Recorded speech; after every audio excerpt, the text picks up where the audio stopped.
À 35 km de la préfecture de Kankan, le village de Baténafadji. Ici, la poterie est un métier séculaire pratiqué essentiellement par les femmes. La majorité d'entre elles vit de cette activité qui exige assez d'imagination.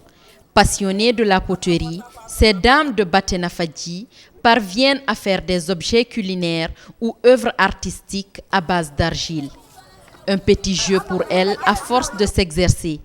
Le savoir est transmis de génération en génération.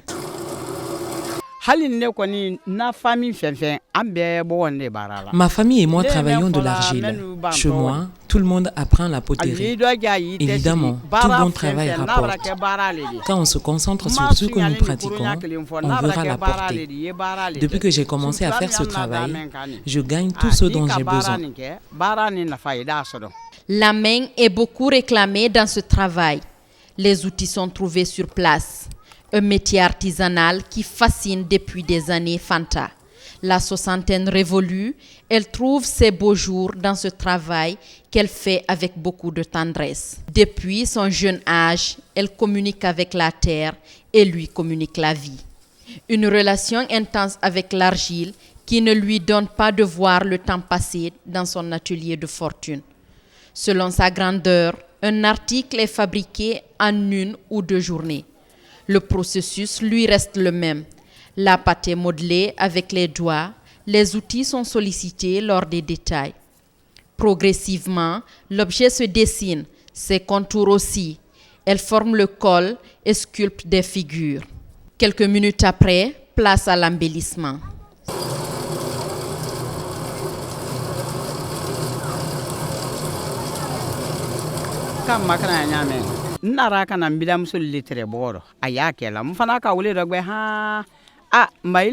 C'est ma belle-mère qui m'a appris à travailler l'argile. Et moi aussi, j'ai commencé peu à peu. Puis, j'ai fait des poupées en terre, en grande quantité, et j'en vendais au marché. Ces jouets étaient aimés par les enfants. Certains même pleuraient et obligeaient leur mère à en acheter.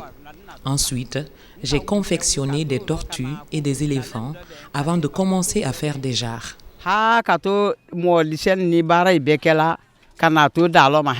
Une fois les pièces modelées, il faut les faire sécher, un processus qui dure selon leur taille. Vient ensuite la cuisson. Elle se fait traditionnellement par du bois de chauffe. Le feu permet de durcir l'argile.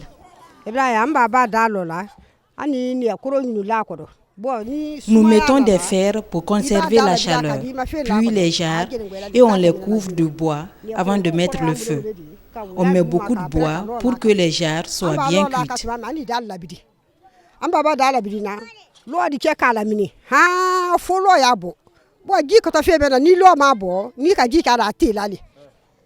Ici, on fait des vases en terre à la tournette. Il y a plus de 20 ans, ce métier était pratiqué par une seule catégorie de la population.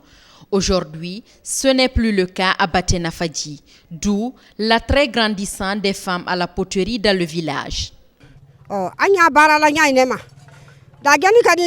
Ce travail demande beaucoup d'efforts. On utilise du feu, mais il permet de nourrir nos familles. On ne connaît que la poterie. Des jarres, canaries, fourneaux et autres ustensiles sont confectionnés et cuits par ces femmes. Seule inspiration, leur imagination.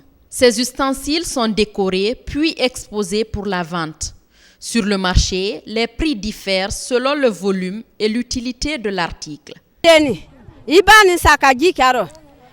jarre sert à conserver l'eau de boisson. L'eau de la jarre est fraîche comme celle des réfrigérateurs. Elle coûte 45 000 francs guinéens.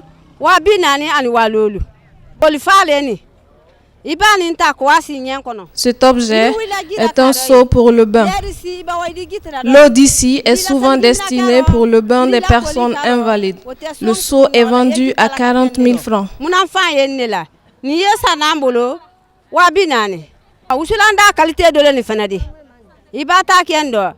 Ce fourneau, lui, est utilisé pour brûler l'encens afin de parfumer les maisons.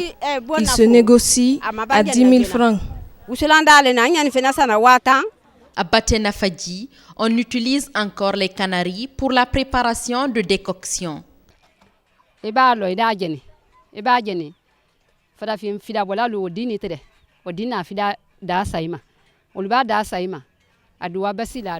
Ce canari est d'une importance capitale pour nous. Le médicament qu'on prépare dedans est plus efficace que celui fait dans les marmites. Même le riz et la sauce qui y sont préparés sont de meilleure qualité. Nous luttons pour la conservation de ces canaris.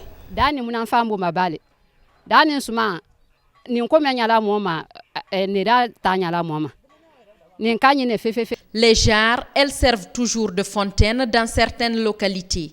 Et pour la plupart des familles, les fourneaux servent à brûler de l'encens ou sont tout simplement utilisés pour la cuisson.